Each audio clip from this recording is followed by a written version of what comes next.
Welcome to Project Chatter, the podcast where PPM experts from various sectors talk about the latest trends. Listen to Val and Dale as they talk about tried and tested best practices and share their unfiltered thoughts about the industry. Whether you're here to learn how to progress your career, improve your project control skills, or just want to hear an Aussie and South African rant about projects, then you've come to the right place. Welcome to the Project Chatter podcast with your hosts, Dale Foong and Val Matthews. In this episode, we speak to Derek Lawrence about reality capture. Derek is a chartered building services engineer advising organizations on the benefits and practical implementation of reality capture, augmented reality, virtual reality, and photogrammetry technologies. Derek has a wide and deep understanding of evolving digital tools and techniques that will improve the way we design, procure, build, operate, and decommission our built environment. Look, there was a lot to unpack in reality capture. I think it's the first episode in our 209 episodes that we've had about reality capture. It feels like a no-brainer, although it's not widely adopted or used, but it's actually quite a low barrier to adopt. We were just sort of musing as to why people aren't necessarily using the technology. But make your own minds up on this one, folks. I think it's a fascinating discussion with Derek, and let us know what you think of this and whether or not it would work on your projects. We'll leave it there. As we say, keep listening, keep liking, and keep paying it forward.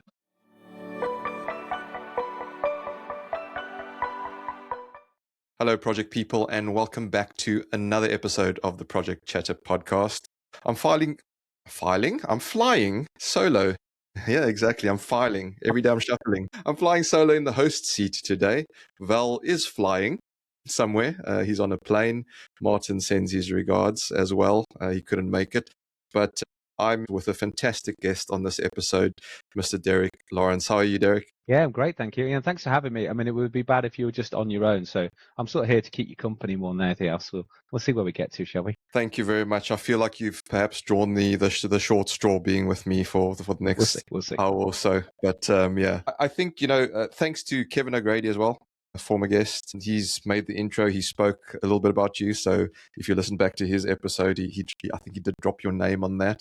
But we're really intrigued as to, your experience and the topic you've brought to the table, which is all about reality capture and some of the cool things you're doing with that. But before we get stuck into the topic, as you're new to the Project Chatter podcast, I think the listeners would love to hear a bit about your origin story, what brings you to where you are today and perhaps how you fell into projects. Yeah. Oh, crikey. So where did we? So we won't go too far back, I guess. But yeah. So actually, I'm reminded because I got my letter to renew my membership that I am a chartered member of the building services engineering community. I am a chartered building services engineer. And that's how I got into projects and things. So pipes and wires. Actually, not even wires. Pipes. Because I'm a mechanical building services engineer. Anyone that says they can do both is probably lying.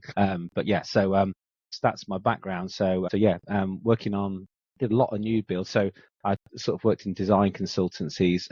Most of my time was spent at Arup or over Arup or whatever, over Arup and Partners International, whatever they're called, Arup for short. Starting, designing buildings and then sort of running teams of people that were designing buildings, and that's sort of my background, really. I did have a little wobble at one point in my career. I wouldn't say it was a wobble, but I got really, really fed up with the way building design was becoming a bit to put some numbers into a box and get an answer out, and therefore you can build that building. It was mainly the time, I don't know whether you remember it, when a load of biomass boilers came in and everyone put biomass boilers into buildings, which meant you could completely disregard everything else because you were just compared to oil, and it was, you got your carbon score by that, which was just wrong in my view.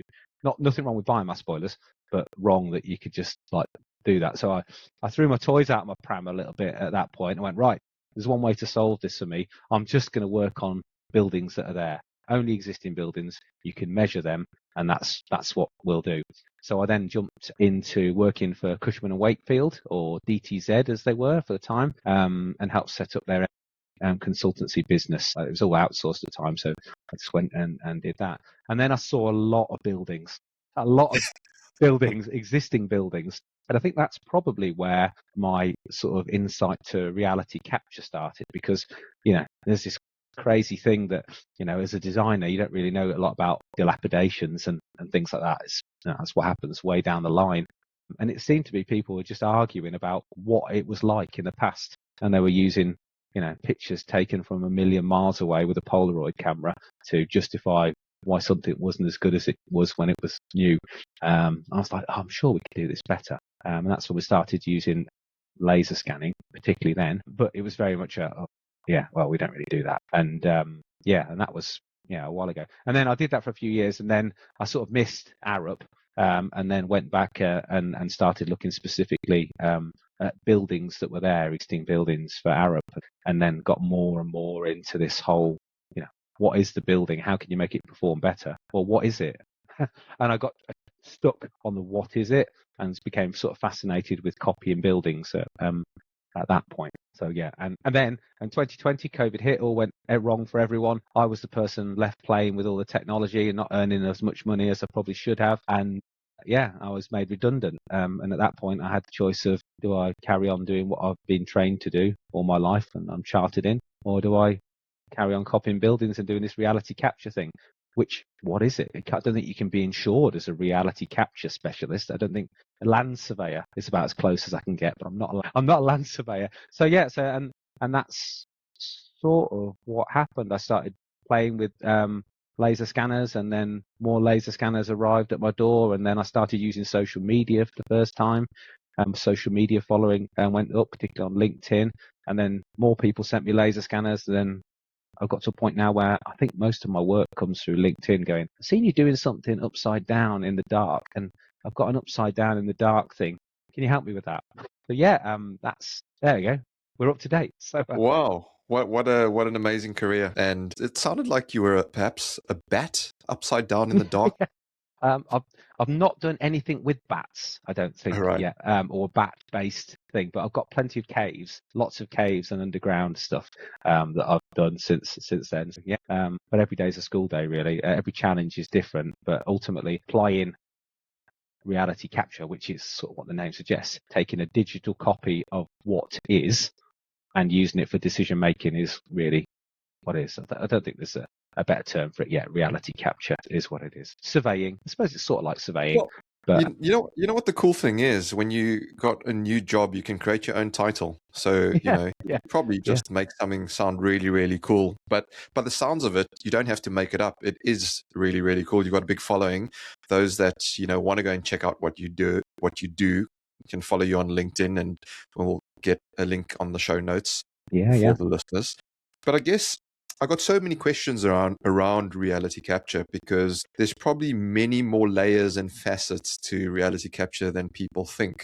I mean, those that aren't familiar with it, perhaps like myself, are just thinking, it's just a camera and you're just capturing images and video. Is it as simple as that, or are there other aspects and layers that people need to think about? I mean, yes and no. I mean, the simplest version of reality capture probably is, I don't know, probably drawing something on a piece of paper, sort of reality capture. We don't do too much of that. Although I did like drawing, I was quite good at sketching, I think I remember. But so taking pictures, everyone's taking pictures on sites with their phones and stuff. That's sort of reality capture. But you're capturing a digital copy of reality for some purpose. But it's sort of going way beyond that. When you start looking at the different tools and techniques for doing things, and it's just, I find all I do is watch this industry and see what's happening with it. And every now and again, something will come out and you go, what does that mean then? That's amazing. My favorite one at the moment, I just like saying it, so I'm going to say it for you, and you'll probably become a fan too. I don't even understand it, but I desperately want to do something with it because I just don't understand it, is muon flux tomography, which uses cosmic rays to effectively, you put it's like a sandwich toaster. You clamp a bridge structure or something between two sandwiches, and this thing counts the muons, I think they're a thing, cosmic rays coming through, and looks at how they go through the structure and how they come out, makes a prediction about how they should have come out, and sees what actually happened, and then effectively builds up a quite interesting, quite detailed 3-dimensional model inside a structure using cosmic rays. Is that made up? Is it the 1st of April? Or Are we? Is it? This is the thing. Just say Maybe. it. Say muon It flux sounds like tomography, and X-rays. it makes you feel happy. If you went for an X-ray to see sort of, the structure of your bones, it's not too Yeah, dissimilar to that, I guess. three-dimensional though. Three-dimensional X-ray. So that's sort of really interesting. So I don't understand that. I know it's a thing. I haven't yet found the thing to use it on, but it's there, and the people that work there know I'm here. And so at some point somebody say, can you do something with this? I was like, I think that might be a job for muon flux tomography. I'll get a lot of joy from saying it, even if they don't do it. And then off we go. But that is sort of reality capture. There's crazy stuff that you can do with different types of laser, where you can measure below the water. So you can fly a drone with a particular type of laser attached to it, and it'll map everything above the ground, but it'll also map everything below the ground, below the water level. So they're using these on ports. You fly a drone over a port, fire the laser down in, it maps the surface below the water, and because it's sort of repeatable, then you can look at how the seabed is moving based on this, which in a port probably means something to someone that really cares about that sort of thing. And that's sort of the really thing. There's lots of cool stuff, but actually, where I spend most of my time is just saying, what do? You work in a tissue factory. Okay, I don't know anything about tissues, so ask lots of questions until you sort of get your head around how to make tissues, and then say, so where are the problems then? And then once you've done that, then it's like in the background there's a database that I'm searching to find something, hoping that muon flux tomography is the answer. But failing that, it might be something else. That's what it is. And then at some point you go, okay, well, this feels like it's a solution. I don't know whether it's the right solution though. Let's do it. Let's just do a really small one, and then see whether it's a good, bad, or indifferent idea. And I'm a big fan of like this fail fast approach and fail cheap. Probably that can be called. So let's not do the whole thing and decide it's a bad idea, and let's just do things at a manageable point, so you can then share it with others and say, we're doing this. This looks like it's got promise. Shall we scale this? Yeah. And then off we go. So, yeah. That's amazing. And I think a lot of people will probably listen to this and go, I'm quite jealous of you, Derek, because it sounds like you have a lot of time or opportunity, should I say, to play and experiment and test. And, a lot of the time when we work on projects, it's quite mundane, it's step and repeat, and it's boring. I guess if we want to bring this to life, because this isn't theory, you've done this in practice, you've got good results, you've got use cases for this. And if we link sort of reality capture to decision making, what is the gap? How do we bridge that gap? Does this then take into account things like 3D models, GIS, scheduling data, cost data, commercial data, dare I say it, all sorts, and does it come together? How does reality capture integrate with all of the other areas of a project that we typically find? Wow. So I don't know. Let's sort of start with. If we talk about sort of linking things with cost. So, and if I go back to my favourite friend Kevin O'Grady, who loves cost modelling, loves carbon cost modelling, sort of loves sort of BIM and quantities and attaching those to carbon values and recycling values and all that sort of stuff. I suppose where you start with that sort of discussion is, how do we know what it is? How do we know what the quantities are? Are the quantities important? Or the quantities drive everything I do. Okay, well let's find a way to find out those quantities. So is it possible? In fact, the challenge, Tina, who's the president of the RICS, once sort of challenged her vision, that Kevin and I worked on a little project with her, was to be able to walk in the front door of a property and walk out the back door of the property, and by the time we went, well, that's nice, should we have a coffee? Then we'd have like a full carbon value for the building as was, and a full recycling value for the building and from where it was. So that's a stretch target. I think that would be referred to. We're not there yet.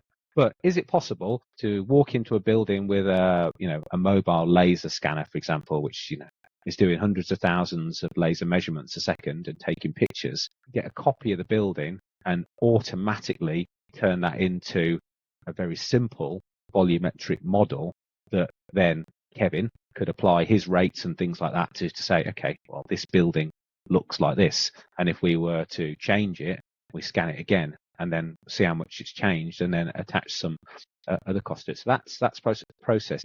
What's happening right now is the automatic translation of laser data into sort of quantitative models. Quantity of what is still a challenge. If you look at a wall, you'll know by going up and just tapping on it whether it's a plasterboard wall or not. But how do you do that from a laser point of view? There's still some challenges to overcome there. But basic, can we go in, take a snapshot of something that's there, and do a high level evaluation of it, and then make a decision on whether we want to change it or whether we want to get rid of it, or that. So that's coming now. I've been beta testing a piece of software recently where I'm using a handheld laser scanner to walk around a building, and without doing anything to that data, literally take it off the laser scanner, actually process it to sort of make sure it's all accurate, and then put it into this software, and then have that create a basic 3-dimensional model.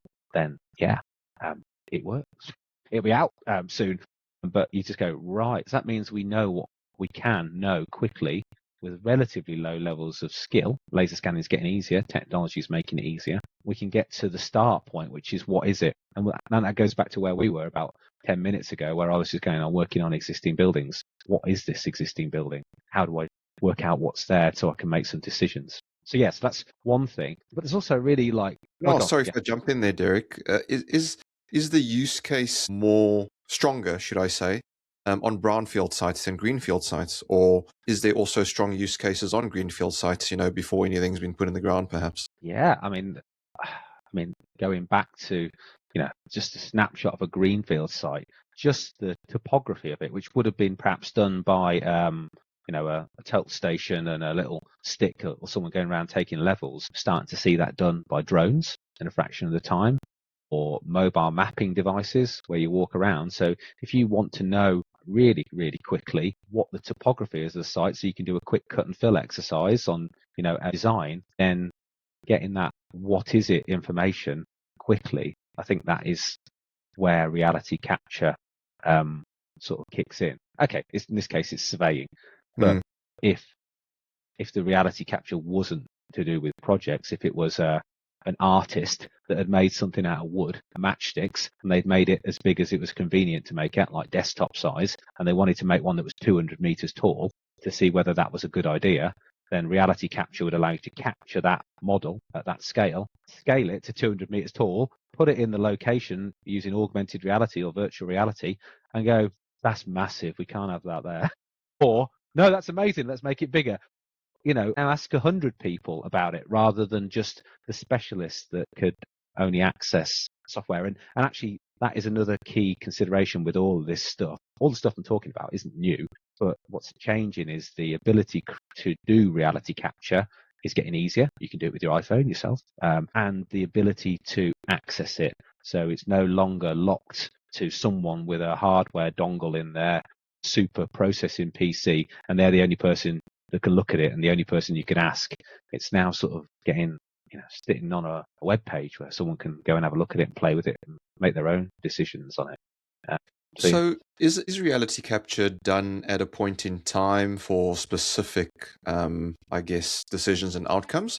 Or is it something that you'd have ongoing on a project? I'm thinking if you had a, camera on site or surveillance of some sort or lasers on the go all the time. Is there an ongoing sort of status capture with reality capture as well? Yeah. I mean, again, we're sort of getting into the, I always start with, the two questions I sort of ask. What's the point?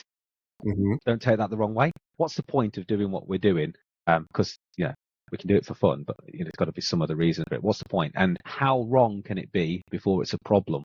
What do you mean, how wrong? Well, you acknowledge that pretty much everything we measure, due to the limitations on the wavelength of light, is going to be more than a micron wrong, right? It can be more than a micron wrong. Yeah, okay. Can it be more than a millimeter wrong? Yeah, probably. Can it be more than 20 millimeters? What about half a meter? Oh no, half a meter is too much. Well, pretty much anything I talk about will be closer than half a meter. So that helps decide what the technology is. But what's the point is the key thing. And what I often find is sometimes when we start these projects, what we started it for is not what it's used for. So we may start using, say, 360 photography, which is, everyone should be using 360 photography to monitor construction projects. It shouldn't even be a choice. It's really cheap. The entry level, the barrier to entry in terms of cost is so low, and the software out there is not expensive to do this. It would save so many arguments on site. But say, we're going to do 360 capture on a site. We're going to walk around, take some pictures, and then we're going to walk around the next week. And then Kevin would say, oh, well, you could probably use that to work out how much progress has been made. So we could link that to payments. Okay, right. Yeah. Something's gone really badly wrong in that area. Well, we can use that to sue someone later. That's a sort of dark side to it. But actually, when you get to the end, then you can probably use that to, rather than taking the whole of the new department that's going to move into there on some complicated health and safety nightmare, we can do a virtual tour with it as well. And then going further down the line, then, or perhaps that same data can be used to, provide someone with a neurodiverse need in some way that finds it particularly stressful going into that environment with the uncertainty. Okay, here's it out. Check it out before you go. Try before you go out into that, so so you remove some of that uncertainty. Or perhaps it then gets used for staff onboarding. And then perhaps the building gets 50 years old and people get ulterior and nostalgic about what it used to be like working there in the day, and you can get the pictures of it. And then it goes 150 years old and suddenly you've got a historical document. So you might have started doing it for construction monitoring, but it could turn into something else. So the question about how you keep it, of course, then, and how it survives that long, and portability into different platforms, of course, always gets in there. Yeah, and that's why it's sort of interesting, because you can get case studies and say, yeah, we can use this for construction monitoring. I've used it in 5 different cases. Okay, let's do it, because that's what our challenge is today. But that data will be more valuable than that, inevitably. And that's based on what we know now. And if that changes, then, might find another use for it at some point. No, absolutely. Everything you're saying just makes sense.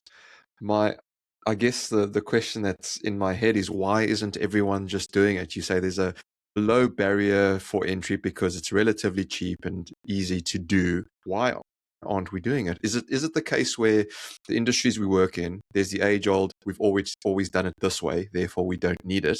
Or is it a case that people just aren't aware of how accessible it is? I think there's a couple of things. Some of them are okay. Some of them possibly are more controversial.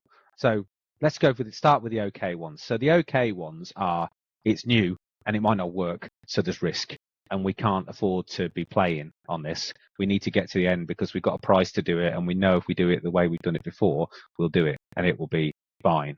And there's a lot of things that we're dealing with on this project from an uncertainty point of view already that may not be fine. And we don't need another one. Thank you very much. So that might be that. And that's okay. That's just okay. We can work with that. Let's either run it in parallel or test it out or do something to help do that. Or, let's try it on something that isn't so critical first, and then let's try it on a pilot.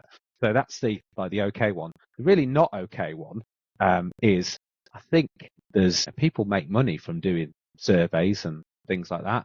So actually anyone doing a survey, or that market being saturated, or people not requiring surveys to be done to the same level of detail. Don't get me wrong. I don't want any land surveyor haters on my case after this going, no, you don't know. I'm not attacking. You'll realise actually, if you get into land surveying and, surveying to high levels of accuracy along the length of HS2, this is not for playing with. You do need to know what you're doing to do that. And so, be confident that, that those things are still there. But, there's areas where people are going, I'm going to self-deliver this. And I'm sort of encouraging that a little bit, because ultimately, if you're doing it and you care about the output, you can pay me to do it, but I can't. I can try to care as much about it as you, but it's all, you're doing it because you've got a need for it. So why don't you try and do it yourself, deliver it in some way yourself? Be careful. Don't deliver a confined space tunnel survey, 2-kilometer tunnel survey around high voltage electrical cables yourself. Just start with something easy. Start with your bedroom on your phone, and then move up, go through some tiers of qualification. But there's also, people got businesses and they've got staff doing these types of things. So if that changes, then their businesses need to change. The equipment they've got to do it probably needs to change as new stuff comes along. And I think it's causing, some stress in those companies that aren't ready to move. They've got they've got to move with the times, and a bit like, we talk about historically, like the motor car replacing the horse and stuff like that.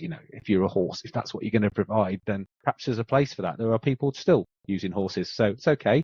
You're not going, but the mainstream has moved to different solutions. So you've got to work out how you're going to stay current, which is a challenge and a fear for everyone, because people just want, financial certainty, really, if you can get that. But I don't think anyone's got that guaranteed anymore, have they? No, the world is certainly an interesting place. I was saying the other day that, this VUCA world that we live in is more volatile than ever, but volatility breeds opportunity. And so if you look at it through that lens, there's plenty of opportunity for anyone with a growth mindset and an opportunistic mindset. We just have to, get ourselves into that state of mind.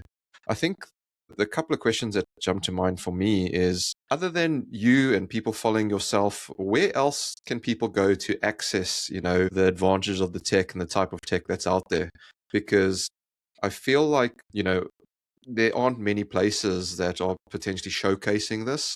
I'm not sure the reasons why, but yeah, it's perhaps it's not accessible by the masses. I don't know. You might tell me different. Yeah, I mean, it's tricky. I mean, particularly where specialist pieces of equipment are needed. So if you're talking about laser scanning, traditionally, the manufacturers of laser scanners have been where the knowledge has come from, which is great. I mean, there's a lot of training and support by them, but, it would be unlikely that, one manufacturer A would be saying, why don't you use manufacturers B's products? That's because that's sort of not really how products work, really.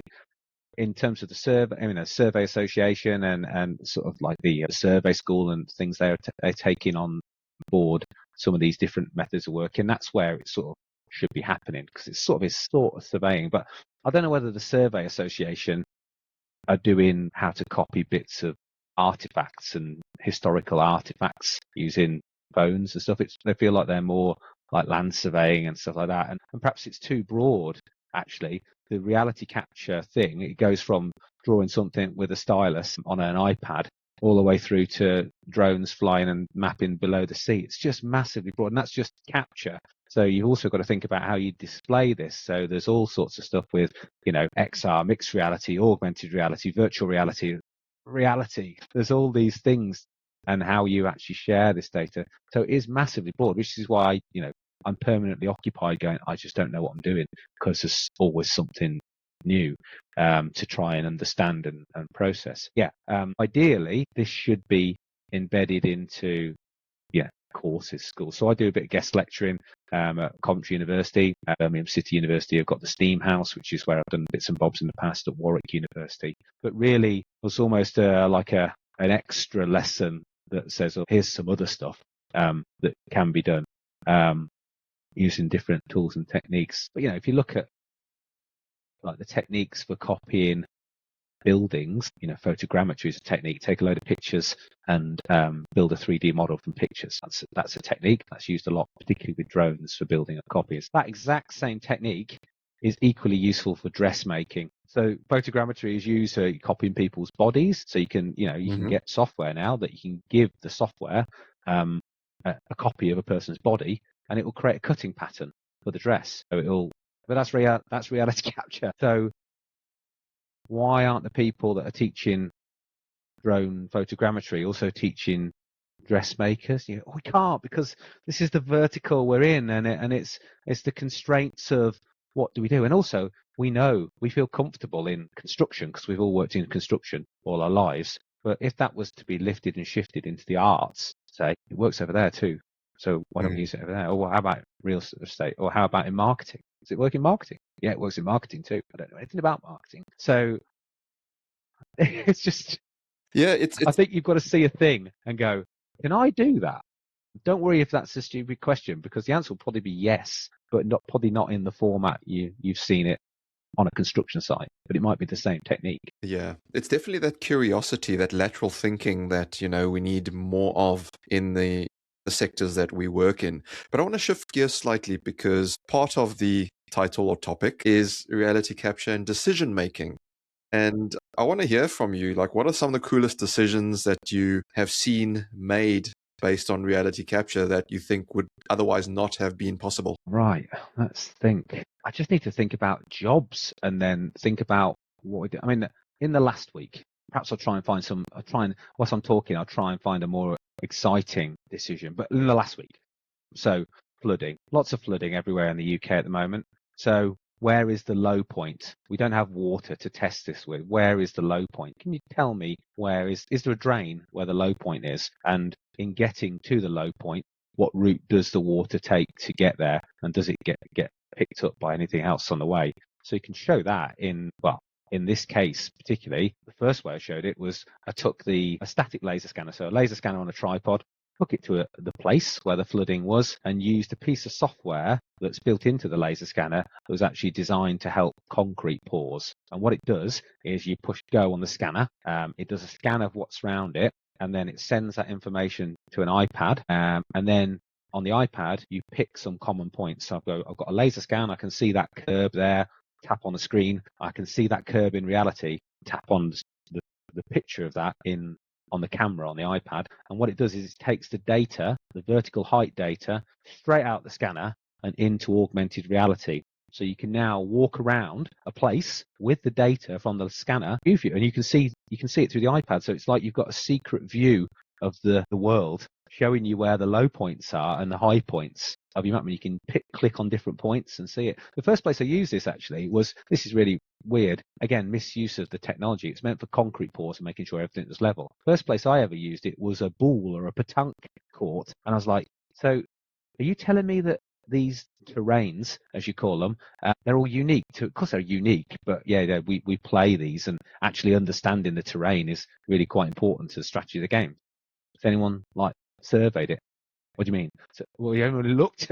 Has anyone tried to use a topographical survey of the thing? No, nobody would do that. I say, right, I've got a thing. Can I come and try it? It's meant for concrete, and it scanned this, and then, in some cases you go, yeah, I've always known that's the low bit over there, but I didn't quite realise that was that. Oh yeah, come, let's go in with the iPad and we'll go and have a look where the low point is. So that might be a thing. That'll be so that the decision making in this case is, what do we do now? We know this is definitely the low point. So do we put some more gullies in here? Do we try and capture the water higher up? Putting some embankments collapsing into rivers and saying, right, we've got this design. We need to be able to put these things in the right place. Can we go out and lay these out using some tools? And then getting there and going, I don't know whether these coordinates are quite right for this thing. I've looked at it twice. Two of the coordinates are the same. Why are they the same? Is that a typo? That must be a typo. Let's feed that back to them. We'll decide that they probably shouldn't put that on the final drawing. But nobody's got hurt. We haven't done anything yet. We're just testing, virtually prototyping things. So, yeah, I suppose if you were to look into grown-up decision making, I was asked actually, I want to do this actually. I'm desperate to do this one. Somebody said to me, we've got a bobsleigh track and we want to optimize it to make it better, a better track. You got any ideas of how we can copy it? Now I'm going, whoa, bobsleigh track. Yes, I want to do it, even if I don't know how to do it. But I'm really scared because bobsleigh tracks are generally ice. They're made out of ice. And ice, glass, and things that are completely black shiny things are just like the enemy of anything to do with laser scanning or photogrammetry or things like that. But yeah, that's one that's in discussion at the moment. And that was a LinkedIn thing saying, we got this thing. Can you help us with it? Why are we doing it? What's the point? What decision are we going to make? Yeah, well, Yeah, I'll try and think of a better example. It really, where are we going? I had one the other day, which is we're going to pile down. We know there's a river underneath there. How do we work out whether the pile is going to be in the right place or not? Or can we do something? I know we can do it with a topographical survey with total station stuff like that, but yeah, we want to get the 3D picture a little bit better, and understand where we're going to make these holes in the ground and get a better feel for it, so we can share it with the stakeholders a little bit better. So yeah, perhaps that's one. I'll think of a better one as we go along, but it's there's a constant flow of things.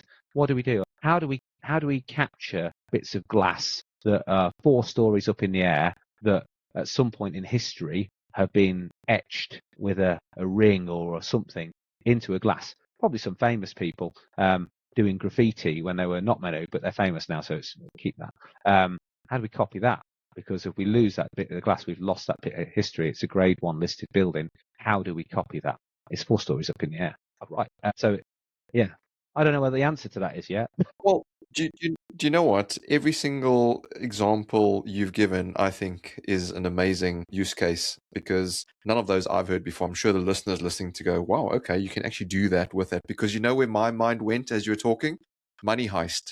Remember the Yeah, money heist? yeah, yeah, yeah, Like yeah, yeah, how they yeah. How survey, do we do? what's Yeah, underground and what's yeah, happening and yeah. routes in and routes out and all that type Well, of thing. yeah. Then there is some of that. So, and I've had a few jobs where I've, gone and done them and gone, we really can't share that data with anyone. Yeah. Why? 'Cause that tunnel goes into a place that we don't want anyone to know where the tunnel is. Equally, I've done things where people have actually asked for the data so they can share it with the public and then gone, actually, you're showing where that tunnel goes underneath that building. So if you wanted to do wrong and you didn't know that was there, then that's a bit of an insight that we don't really want to share. You usually find anywhere like train station, football stadium, they get very emotional about it when they understand what it is, if it's going to get shared in any way. But I think there's a bit of a knee-jerk reaction in some cases because actually, if you really were wanting to get up to mischief, let's just go and watch a football match, wouldn't you? And look at whatever you wanted to do, have a great time at the football match, and and do that. Perhaps, I mean, we talk about like the nefarious sort of use cases of this sort of stuff. I'm doing something at the moment. In fact, that's what I'm doing tomorrow. I'm testing a piece of software a bespoke piece of software that's been created purely to, as I walk around the building with a laser scanner, it's got the cameras in the laser scanner. They're looking for things. So we've trained it to look for fire extinguishers. So the whole point is you walk around the building and this thing will go, well, I know where I am because I'm a thing that's what I do. I'm a laser scanner. I'm a SLAM. I simultaneously localize, work out where I am, and map SLAM. I'm a SLAM scanner. I do that. I know where I am. And I know where the pictures are taken from, so I can tell you where assets are. So if you train it to look for fire extinguishers, walk around the building, it'll tell you how many fire extinguishers are in the building, what type of fire extinguisher they are, and where they are, and perhaps then how far apart they are. So that's a test. But that same thing could be trained to look for CCTV cameras. So if you walked around, you could make observations of where all the CCTV cameras are and their exact location and the direction they're facing and their possible. It gets a bit James Bond at some point. I tell you, the worst thing that happened, that James Bond film where, I think it was the one where he died, actually. It may be very sad, actually, but that James Bond film where he goes into that place and he fights and he gets poisoned at the end and then eventually a missile comes in and blows everyone up and that's the end of James Bond and everybody goes, he can't be dead. Anyway, during that film, there was a machine they had and he went in and they put it down. I think it was called the QDAR because Q invented it. Q went in, there's this box, you put it on the floor and it's made some sort of pulsing, sort of scientific type noise and then generated a complete 3D map of the building. Oh my God, that literally opened the floodgates. The amount of people went, oh, Derek, you've got a QDAR, have you? But yeah, I sort of got something that can create that and probably what you saw was probably a laser scan, actually. I don't have a QDAR, but thank you for thinking of me. It's very kind of you.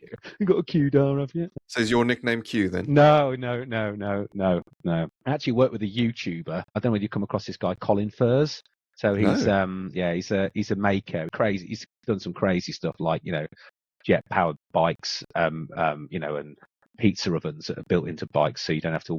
Your pizza delivery time can be shortened if you cook your pizza on the bike. That sort of stuff. He's made these boots that you can walk on the ceiling, like a knife belt that rotates and you can cut carrots on these rotating ring, that sort of stuff. So he's building a basement under his house. So I went to scan the basement for him. Actually, what he asked me to do was, can you copy this wall? Because it's a beautiful rock wall and I like it, but it can't stay because I can't have an exposed rock wall in this basement. The water's going to come through it. So can you copy it? And then we think about how we can do it. So we did that. We also mapped the whole basement. It's funny because he's got it going, so I'll just walk around with this thing and it creates a map. And when he saw his basement, he dug under his house. It's the first time he saw it and he's been there. He dug it. He knows it inside out, every stone. And he's just like, so how far that floor from that floor? And he started looking at that point of view. So he was, he renamed me Scanning Derek. Oh, it's Scanning Derek. I've saved you on my phone as Scanning Derek. And and then he asked the audience, what should we call Derek's company? Because Twindle's not a very good company. What should we call it? I'm like, I'm not changing it. I've changed bank account once with my business, and that was just a nightmare. I'm not changing the name. And he was like, what can we got? And the best the audience could come up with was Only Scans. Well, now I haven't adopted that yet. We can Because I reckon I'd probably probably get cancelled for adopting that. But Only no. Scans. powered by Scanning Derek. So yeah, Well, I think you should. I think you should look up the URL, see if if it's it's taken or free, not. only Yeah, scans. Yeah, a Scanning Derek company group of companies. yeah. Well, perhaps listeners of Project Chatter can give you some feedback Yeah. as well, and go, here's a few, Yeah. a few options for names. But it's interesting, we've gone 40 odd minutes, and you spoke about AI without talking about AI training, reality capture to identify certain objects, and it would be. I think we've done amazing to go 40 minutes without talking about AI. Yeah. But there's Yeah. surely a link, right, Yeah. Yeah. to AI with reality capture. And what are the current use cases now, and where do you see it going forward? Well, the biggest one at the moment is using this technique called, it's not muon flux tomography, but it's in the same league, is Gaussian splatting. So what Gaussian splatting does is, it rather than, if you try and create something with photogrammetry, you take lots of photos and it finds the software finds common points and then is able to reconstruct it. Now, if you can't find any common points because the surface that you're looking at is particularly challenging, say a bobsleigh track or something made out of ice or something shiny, then cars are particularly difficult to capture with photogrammetry because of the way they look changes depending on where the light's shining on them. So Gaussian splatting uses sort of a neural network to basically provide a formula that describes how something should look from any location. So you give it one picture and you say, right, there's one picture. You give me a formula for describing this scene based on one, and it comes up with some nonsense. Okay, don't worry, I've got another one over here, and keep going, and give it 200 of those. And by the time it's got a description of the scene. So then if you say, right, what does it look like from above? It will show you a picture from above. Nobody took a picture from above.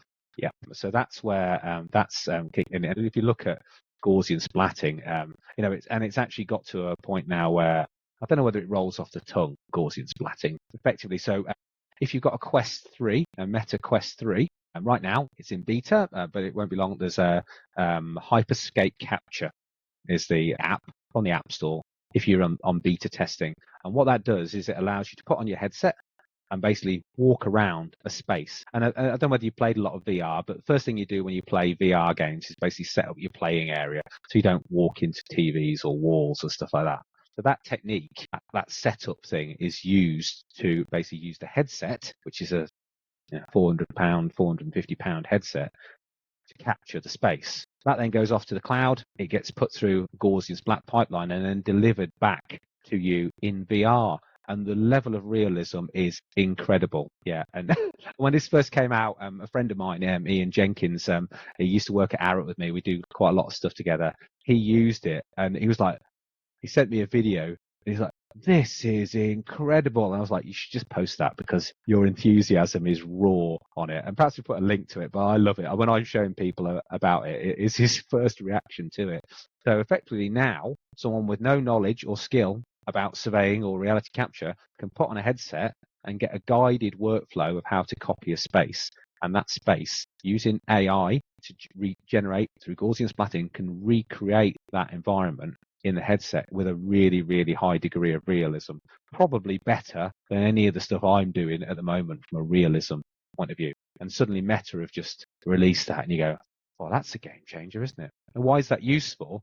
Well, I've got another friend in a wheelchair. Whenever I go to an old building with him, he gets the pleasure of looking at a rubbish lever arch file of what it would be like if he could get up the stairs, because they're not going to smash an elevator up through a listed building. So, and he gets that, and it's just a really poor experience for him.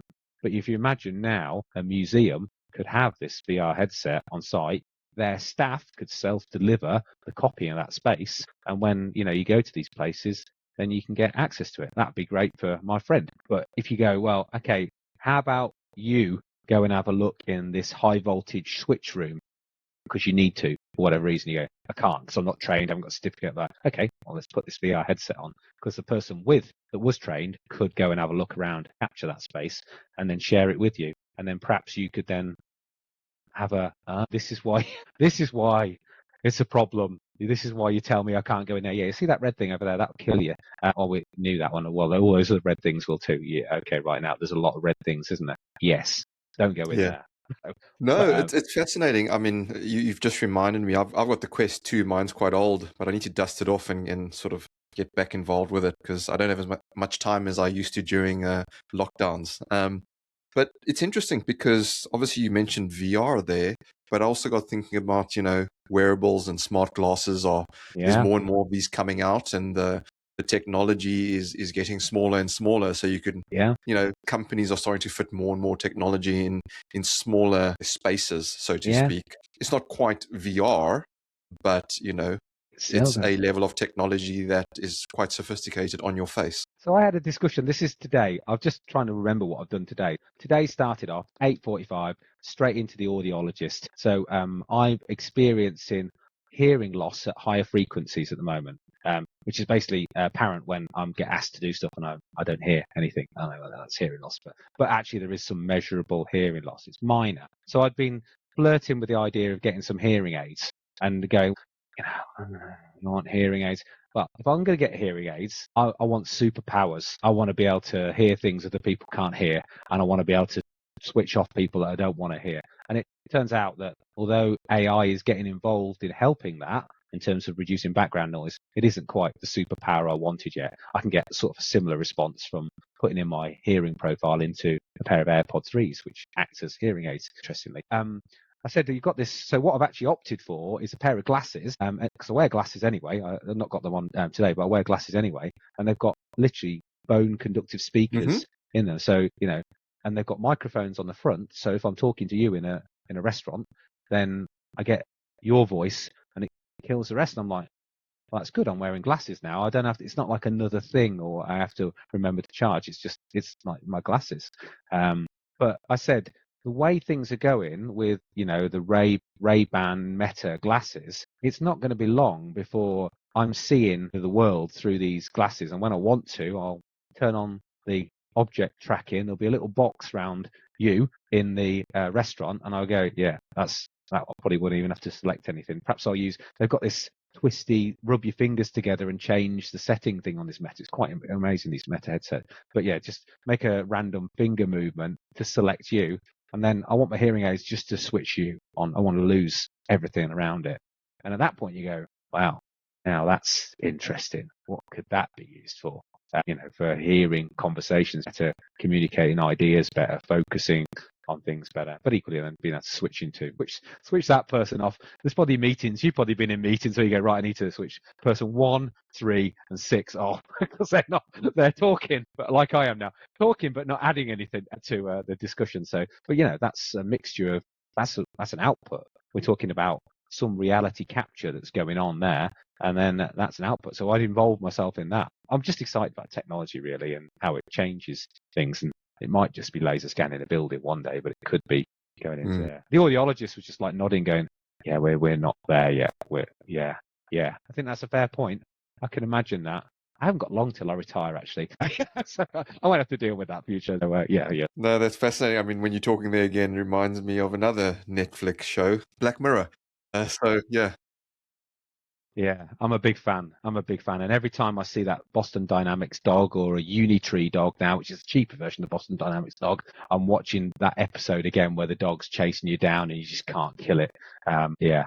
And actually, the dependency on the phone, and I see it with my own kids, so I'm a technologist saying we should use this technology to transform what we're doing. And then you go in, yeah, but my kids really shouldn't be spending like 5 hours of screen time a day. They're like, what do we do?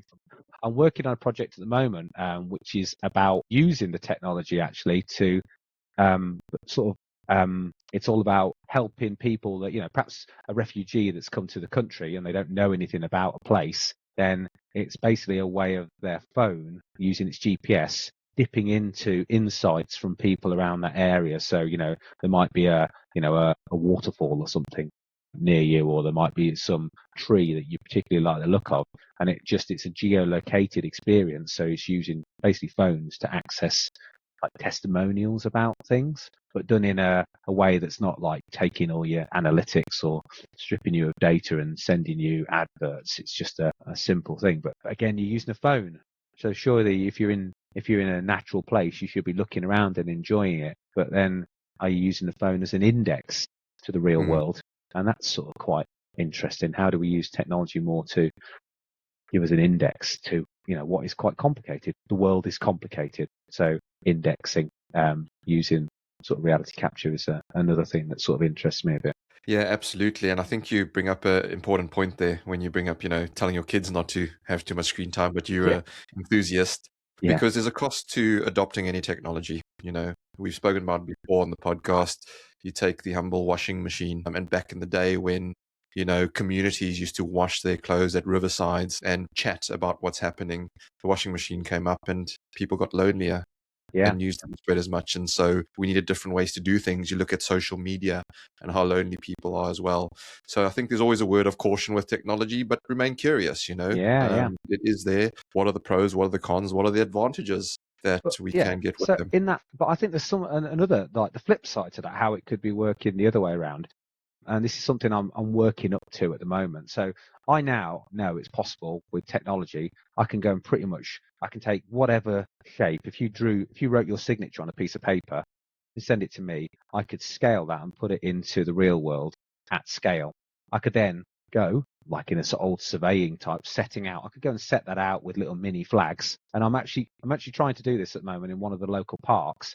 I'm going to encourage people to come along and meet and go for a walk, but I'm going to suggest they walk along a specific path that's marked out. And after, a couple of hundred people have walked along a certain path in a very guided way, we'll take a drone up and we'll have written, we won't do any rude objects or anything like that, but we'll have written, because everyone goes, oh, you could do it. No, it's been done with lawnmowers. It's an easy shape. We're not doing that. We're going to do something more sophisticated, but we could do that. But no, we're not going to. But, write Merry Christmas in the ground. But, why are we doing this? What are we doing? Are we just walking? Perhaps it helps bring people together, especially if they can contribute to it. And then the output, so using reality capture for artistic outputs. And this is like, that's what art's for. It brings us all together. So using reality capture, misuse of the technology, some would say, to create an artistic output that people can get involved in and club together. Yeah, that's fantastic. And you think about some of the like crazy street art that's done where you can go and stand in certain locations and 3 objects come together to form a chair or something like that. That is absolutely able to design in a computer without talking to anyone. But then when you put it in a space and let people experience it, then people discuss it. So perhaps we're enabling public art with some of this. And this is why, when I'm working with like the Warwickshire Wildlife Trust and stuff like that, I'm saying, if you like that tree, why don't you copy that tree with your phone? And then you can collect a complete digital collage of your area yourself, and you can build it. In the park in Coventry, this park I'm going to do it, Memorial Park, every tree has got a name of a fallen soldier from one of the World War One or World War Two. And the families still call in and say, is the tree okay? Everything okay with that? And they go, yeah, should I take a picture? I go and find the tree and take a picture. And you go, literally, I'm going to show you now. I showed the park ranger. What's this? Went round the tree with my phone, got it, copied it, and then texted it to him. And he opened it, and the tree opened in front of him at scale. And you go, right, why don't you text that to the person that lives on the other side of the world that wants to know how their tree is, rather than sending them a loosely out of focus picture that you might have taken of the wrong tree. So yeah, so I think there's a lot that can be done from a communication. We talk about decision making, but what is decision making? It's communicating ideas and getting people's feedback and then deciding which way to go. Yeah, I love the views that you share there on how to use technology to bring people closer together rather than, to isolate us even more. But this, as you're saying, you could chat all night, Yeah, all week. Yeah. And so could I, because I think this is absolutely fascinating. We've not had this topic before, over 200 odd episodes. I think you 209, it's taken us 209 episodes to talk about reality capture and the advantages, not just within projects, but, in all sorts of various walks of life. We'd love to have you back, Derek, as the technology evolves in this space. We thank you for your time on this episode. But before we let you go, are there any other final thoughts or views you want to share with the listeners? Yeah, I want to get this on because I say it so many times, but people talk a lot about the digital twin. The digital twin. What are we doing about the digital twin? How are we going to make it so when we get up and start driving to work, the coffee machine knows we're coming, so it prepares our flat white extra hot room to go when we get to our desk or whatever, and there'll probably be a presentation on this. It's the most complicated building in the world.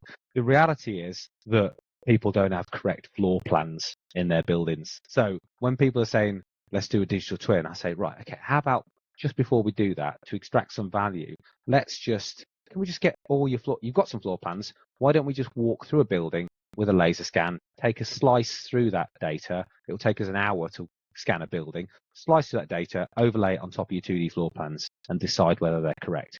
Step one of digital twin. Let's get your 2D digital version in shape. Let's do it quick, but no, it's absolutely right. Because anyone that's not on this digital twin journey, as soon as they find something wrong, they'll go, yeah, rubbish. It's not working. Well, we can't trust any of it. So that's step one. That must be right.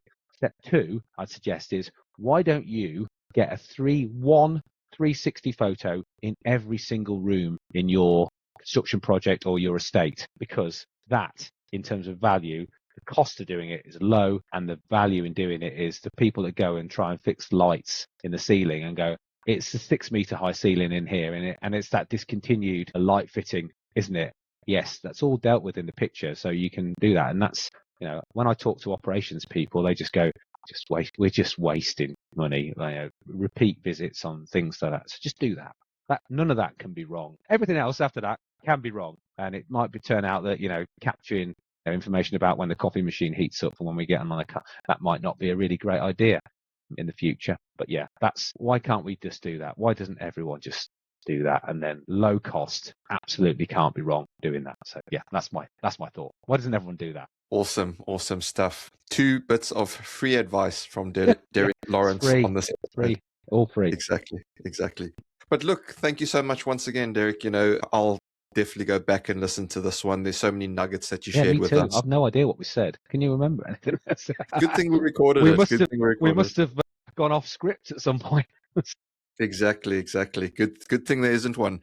But look, thank you once again, like I say. So if you like what you've heard, please do help us and pay it forward, and share a link to this episode on your favorite social media. Once again, a massive thank you to Derek Lawrence, and thank you all for listening. Till next time, we say stay safe, be disruptive, and have fun doing it. From all of us, it's bye for now.